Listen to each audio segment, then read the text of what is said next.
এই শাবান মাসে এই তাসবিহগুলো অভ্যাসে পরিণত করা।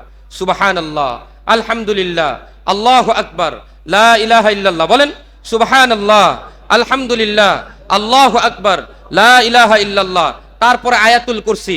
ফরজ নামাজের পর ছাড়বো না। বলেন ফরজ নামাজের পর ছাড়বো না ইনশাআল্লাহ। মনে থাকবে তো? তাহলে তাসবিহগুলো পাঠ করা। 3 নম্বর আমল হলো মাঝে মাঝে রোজা রাখা। শাবান মাসের মধ্যে মাঝে মাঝে রোজা রাখা। বৃহস্পতিবার, শাবান মাসের কোন বৃহস্পতিবার যেন আমার রোজা রাখা মিস না হয়। শাবান মাসের কোন সোমবার যেন আমার রোজা রাখা মিস না হয়। সুন্নত হিসেবে, রাসূলুল্লাহর সুন্নাহ হিসেবে সপ্তাহে রাসূল 2 দিন রোজা রাখতেন। তারপরে শাবান মাসের 12, 13, 14 তারিখে রোজা রাখা যেন আমার মিস না হয়। তারপর একটু একটু অভ্যাস করা রোজা রাখা, বেশিরভাগ রোজা রাখা। শাবান মাসের মধ্যে মাঝে মাঝে আল্লাহর রাসূল এত রোজা রাখতেন যে আম্মা জান আয়েশা রাদিয়াল্লাহু তাআলা আনহা বলতেন, ইয়া রাসূলুল্লাহ, মনে হচ্ছে যেন এটাই রমজান মাস, এত রোজা রাখতেন। এই জন্য শাবান মাসের মধ্যে অধিক পরিমাণ রোজা রাখা। 3 নম্বর আমল কি বলেন তো?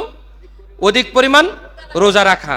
4 নম্বর আমল হচ্ছে যে অধিক পরিমাণ সালাত আদায় করা। অধিক পরিমাণ কি করা বলেন? সালাত আদায় করা। পাশাপাশি দান সদাকার অভ্যাস তৈরি করা। দান সদাকার কি করা? অভ্যাস তৈরি করা। এই দুইটা একসাথে। নামাজ, কারণ আল্লাহ তাআলা কোরআনের অধিকাংশ জায়গার মধ্যে ওয়া আকিমুস সালাতা ওয়া আতুজ যাকাত, অর্থাৎ যাকাত বমানা আস-সাদাকা, অর্থাৎ দান। এখানে আপনি যাকাতকে দান হিসেবেও ধরতে পারেন, যে নামাজ পড়ার পাশাপাশি দান করা। নামাজের পাশাপাশি আল্লাহ যাকাতের কথা কেন এনেছেন? মুফাসসিরিনে কেরামগণ এই আয়াতের ব্যাপক আলোচনা করেছেন যে নামাজ এবং যাকাত দুইটা হলো মৌলিক বিষয় ইসলামের। 1 নাম্বার। 2 নাম্বার হলো যাকাত এবং নামাজ এটা যেন ভাই ভাই, পরস্পর ভাই ভাইয়ের মতো, একটা আরেকটাকে সাপোর্ট দিয়ে থাকে। সুবহানাল্লাহ বলেন। এই জন্য যখন নামাজ পড়বো, আমরা নামাজ পড়ার পাশাপাশি কম বেশি প্রতিদিন একটু দান করব। পারবো না ইনশাআল্লাহ? যে কোনো মসজিদে নামাজ পড়ি, আমাদের মসজিদে নামাজ পড়ি এটা নয়, আপনি দান করার কথা ভুলেও যেতে পারেন, কিন্তু যেখানেই থাকেন নামাজ তো পড়েন। কি বলেন? নামাজ পড়ি কি পড়ি না? আমরা যেখানেই থাকি, যে কোনো মসজিদে নামাজ পড়ি, মসজিদের পাশে দান বাক্স থাকতে পারে, অথবা মসজিদের বাহিরে একজন গরিব, একজন অসহায় মানুষ থাকতে পারে, তাকে আপনি দান করেন। এই দানের অভ্যাস তৈরি করেন।